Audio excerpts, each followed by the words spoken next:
আম্মা জান আয়েশা রাদিয়াল্লাহু তাআলা আনহার পুতুল খেলায় বাদশা দেন নাই, সাথীদের সাথে খেলাধুলায় কখনো বাধা দেন নাই।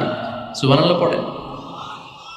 ছোট্ট মেয়েদের জন্য কাপড়ের পুতুল দিয়ে খেলাধুলা করা এটা জায়েজ, কারণ ছোট্ট মেয়েরা দেখবেন পুতুল বানায়, এটারে দুধ খাওয়ায়, এটার জন্য রান্না করে, এটার গোসল করায়।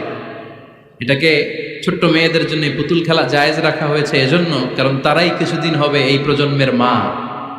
তাদের সন্তানদেরকে কেমন করে লালন পালন করবে তার একটা প্র্যাকটিস খেলার ছলেই ছোটবেলায় হয়ে যায়। সুবহানাল্লাহ পড়েন। এজন্য 3 নম্বর দায়িত্ব স্ত্রীর ব্যক্তিগত হালাল যে কাজগুলো আছে তার ব্যক্তিগত এই ভালো কাজগুলোতে আপনার স্বাধীনতা দিতে হবে, বাধা দেয়া যাবে না। প্রশংসা করবেন। কি করবেন?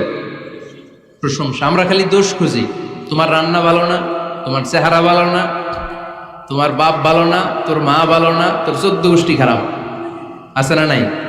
তো এই বেডি আপনারা ভালোবাসবে? এই বেডি তো আজীবন আপনার বদনাম করবে, ঠিক কি না? কোনোদিন তারে আপনি প্রশংসা করলেন না, প্রশংসা করবেন।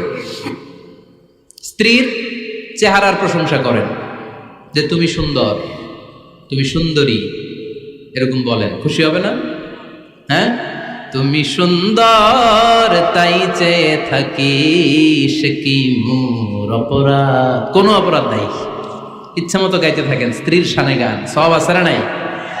তবে শুধু স্ত্রীকে শোনানো যাবে, ভাবিরে শোনানো যাবে, শালীরে শোনানো যাবে, পাশের বাড়ির কাউরে শোনানো যাবে?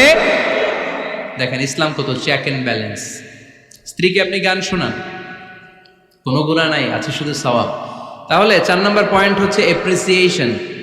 সারাদিন এই মহিলাটা ফজরের পর থেকে উঠে ঘর গোছায়, মশারিগুলো খোলে, বিছানা পরিষ্কার করে, বাচ্চাদেরকে ক্লিন করে, স্কুলের টিফিন রেডি করে দেয়, বাচ্চাদেরকে স্কুলে যেতে দেয়, আপনার জন্য খাবার রেডি করে, কাপড় ধোয়, ঘরের সবাইকে দেখভাল করে। একদিনও আপনি তার এপ্রিসিয়েশন করলেন না। এরকম ডাকাইত স্বামী আছে না নাই? দৌলতপুরে নাই, এখানে সব ভালো।